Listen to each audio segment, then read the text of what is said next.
அன்பு நெஞ்சங்களே, இறைவன் நமக்கு தந்த புதிய நாளிலே இறைவனுக்கு நன்றி கூறி இறை வார்த்தையால் நம் வாழ்வை பயனுள்ளதாக மாற்றுவோம். இறைவன் நம் அனைவரை நிறைவாக ஆசீர்வதித்து பாதுகாத்து வழி நடத்துவாராக. இன்றைய நற்செய்தி வாச சிந்தனை. தேடலின் விடை. இயேசு உண்மையாகவே உயிர்த்தெழுந்தார் என்பதற்கு என்னென்ன சான்றுகள் நம்மிடம் உள்ளன?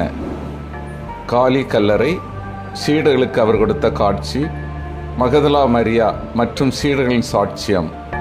இவற்றையெல்லாம் விட கோழைகளாக ரோமிய வீரர்களுக்கும் யூதர்களுக்கும் பயந்து வீட்டிற்குள் அடைந்து கிடந்த சீடர்கள் தூய் ஆவியாரின் வருகைக்கு பின்னர் துணிவுடன் இயேசு உயிர்த்தெழுந்தார் என்ற நற்செய்தியை அறிவிப்பது மெய்யாக இயேசு உயிர்த்தெழுந்தார் என்பதற்கான சான்றாக அமைகிறது.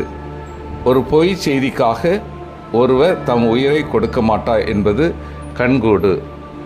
அன்பார்ந்தவர்களே, திகிலுற்று கிடந்த அனைவருக்கும் இயேசுவின் உயிர்ப்பு மகிழ்ச்சியை கொடுத்தது. முடங்கி கிடந்தவர்கள் அனைவரும் முடுக்கி விடப்பட்டனர். இயேசு உயிர்த்து விட்டார் என்ற செய்தியை பரப்ப ஒருபுறம் சமுதாயத்தால் மதிக்கப்படாத பெண்கள் ஓடுகின்றன.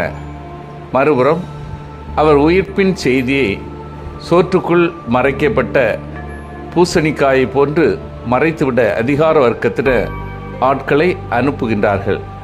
பலவீனமான பெண்கள் ஒருபுறம், படைக்கவசங்களுடன் பலம் வாய்ந்த படைவீரர்கள் மறுபுறம், உண்மையை கையில் எடுத்துக்கொண்டு அன்பினால் இயக்கப்படும் பெண்கள் ஒருபுறம், கையூட்டு காசினை பெற்றுக்கொண்டு உண்மையினை மூடி மறைக்க எண்ணும் கூட்டம் மறுபுறம். அவர்களுக்கு தெரியவில்லை, இருளை விரட்டியடிக்க சிறு தீக்குச்சியே போதுமென்று உண்மை மலையின் மீது ஏற்றி வைக்கப்பட்ட விளக்கினை போன்றது.